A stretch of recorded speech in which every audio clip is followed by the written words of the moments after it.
भागवत या कोई भी सत्संग सुनने का अर्थ है जब उनकी कथा में जाकर के बैठते हैं, उनकी कथा सुनते हैं, उनकी बातें होती हैं, उनके भजन होते हैं, कीर्तन होते हैं, लीलाएं होती हैं, तो मन में उनकी याद आती है, स्मृति होती है, स्मरण होता है। और जीव का मन तभी शुद्ध होता है जब ये मन भगवान को स्मरण करता है, भगवान को याद करता है। मन मैला कैसे हुआ? मन सबका मैला ही है, किसी का कम मात्रा में, किसी का ज्यादा मात्रा में है, पर स्वच्छ और शुद्ध मन तो किसी बिरले का ही पाया जाता है। तो मन मैला हुआ कैसे? बोले मन मैला हुआ संसार का विषय का स्मरण करते करते, विषयों को याद करते करते मन मैला हो गया। तो मन सुधरेगा कैसे? बोले अगर मैला हुआ संसार को याद करते करते, जगत को याद करते करते, तो अब ये शुद्ध भी होगा जगत बनाने वाले जगदीश को याद करके। अपवित्रः पवित्रो वा, अपवित्र को पवित्र कैसे किया जाएगा?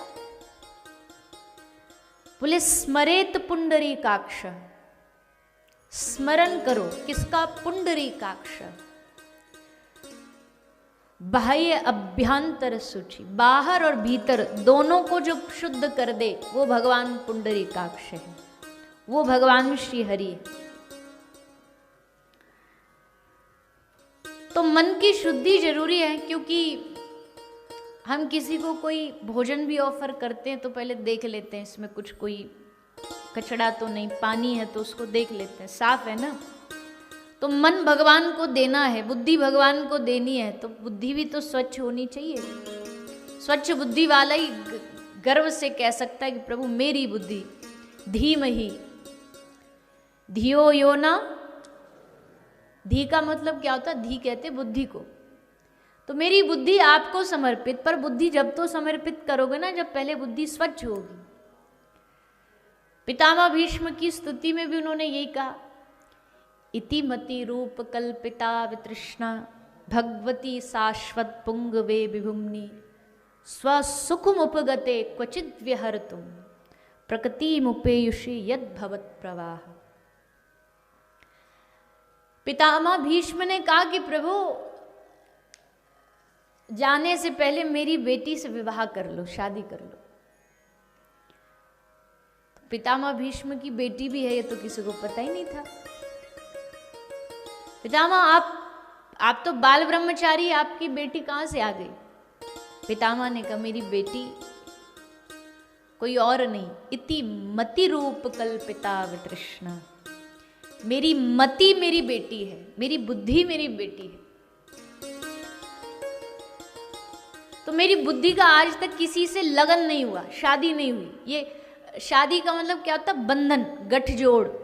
शादी में गांठ बांधते हैं ना, लड़का लड़की के वस्त्र में गठजोड़ होता है। तो मेरी मति का गठजोड़ जो गांठ है, जो बंधन है, वो आपके पीतांबर से बंध जाए, ऐसी कृपा कर दो। मैं बुद्धि किसी और को नहीं देना चाहता, क्योंकि दुनिया वाले ना ये बुद्धि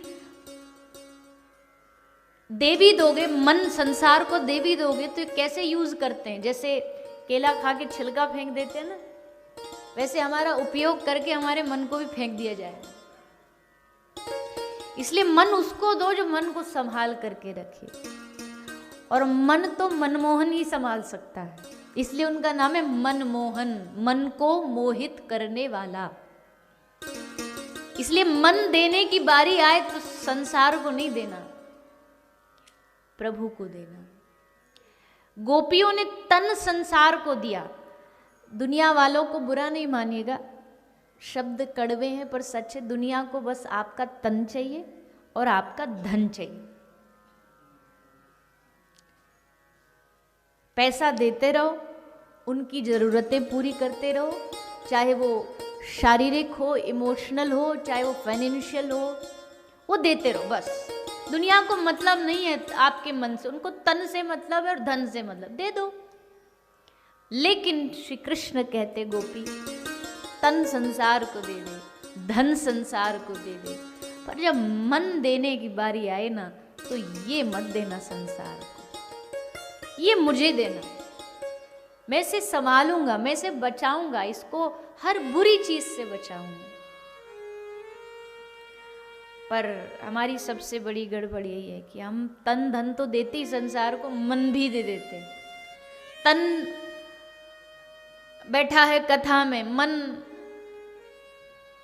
पता नहीं टेस्को में शॉपिंग कर रहा होगा, कहीं घूम रहा होगा, कुछ खाने की याद आ रही होगी, कुछ पहनने की याद आ रही होगी, आ जाती है बीच बीच में। भैया मानव है, मनुष्य है, कोई नहीं, थोड़ी देर भटक रहा, फिर खींच के ले आओ इधर, वापस आ, बैठ, यहाँ हरि की कथा चल रही, तुझे अभी भी बाहर घूमना है, इधर बैठ, फिर लाओ इस मन को पकड़ कर, फिर ये आएगा, फिर मन बैठेगा। तो मन देने की बारी आए तो भगवान को देना, मन से याद करना है तो प्रभु का स्मरण करना, क्योंकि उसी स्मरण से मन शुद्ध होगा। हम भगवान को देख नहीं सकते, माना।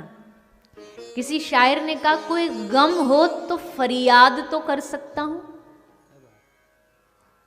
हे नाथ, कोई गम हो तो फरियाद तो कर सकता हूं और वीरानों को आबाद तो कर सकता हूं। मैं तुझसे जब चाहूं मिल नहीं सकता, पर जब चाहूं तुझे याद तो कर सकता हूं। नहीं मिल पा रहे कोई बात नहीं, नहीं वृंदावन जा पा रहे कोई बात नहीं, पर वृंदावन को याद तो कर सकते हो।